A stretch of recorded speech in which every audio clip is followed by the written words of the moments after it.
14 जो है समानता का अधिकार देता है। हमें लड़की होने और लड़का होने में कोई अंतर का भाव नहीं आना चाहिए कि लड़कियों को सेकंड बेंच में बैठना चाहिए, लड़कों को फर्स्ट बेंच में। हालांकि आपका साथ महिला कॉलेज है, ये महिला कॉलेज है, तो यहाँ तो चलिए ये चीजें नहीं है। बहुत ऐसा कोएड कॉलेज होता है, कोएड स्कूल होता है, तो वहां भी हमें इसका बिल्कुल ध्यान रखना चाहिए। दूसरा आर्टिकल 15 है, 16 है, ये कंटिन्यू ह्यूमन राइट टू जीने का अधिकार है, 14 से लेकर के 21 तक का। उस पर कुल मिला के मोटा मोटी मैं ये कहूंगी, ना ही हम धर्म के आधार पे, ना ही लिंग के आधार पे, ना ही जाति के आधार पे, और ना ही आर्थिक स्थिति के आधार पे हम किसी से भेदभाव कर सकते हैं। मैं लड़की हूँ तो मुझे कम मार्क्स मिलेगा, वो लड़का है तो ज्यादा मिलेगा, या इस चीज को हम बदल के देखें। मैं हिंदू हूँ, आप मुस्लिम है, वो सिख है, वो ईसाई है, इस आधार पर भी नहीं।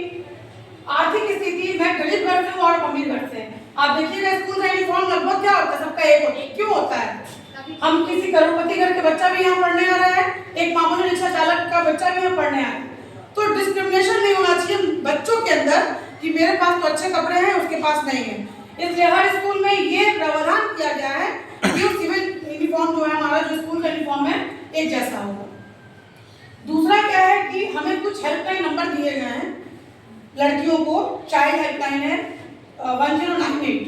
अगर जो छोटे बच्चे हैं उनके साथ कोई मॉलेस्टेशन होता है, मान लीजिए आज का समय आप सभी जान रहे हैं, टीवी देखते हैं, आपके हाथों में मोबाइल है, इंटरनेट है, अच्छी चीजें बुरी चीजें सब आती हैं।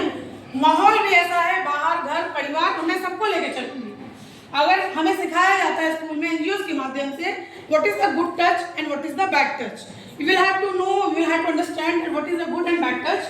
तो ये भी कहीं ना कहीं हमें समझना पड़ेगा कि चाहे हमारे घर का कोई मेंबर हो, चाहे अगल बगल पड़ोसी हो, कोई रिश्तेदार हो, या हमारा फ्रेंड सर्कल में कोई हो, या टीचर्स हो, स्कूल का भी, स्कूल में भी कोई मेंबर है, कोई ऐसा व्यक्ति है जो हमें गुड टच बैड टच के बारे में, जैसे मुझे पता चल रहा है कि मेरे साथ ये बैड टच कर रहा है या गुड टच कर रहा है, तो उसका कंप्लेन हम 1098 पे डायरेक्टली फोन करके कर सकते हैं कि मेरे साथ ये चीजें हो रही।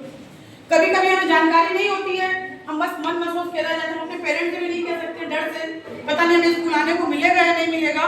तो ये चाइल्ड हेल्पलाइन नंबर है, इसे आपको बिल्कुल हमेशा नोट करके याद करके रखना चाहिए। एक 1090 है महिला हेल्पलाइन, वुमेन हेल्पलाइन नंबर, ये 24x7 होता है। मैंने कई बार इसको ट्राई किया है, मेरे कई क्लाइंट्स महिलाएं आती हैं, तो मैंने कई बार क्रॉस चेक करने के लिए भी फोन किया है 1090 पे कि मुझे कोई सहायता मिलती है कि नहीं।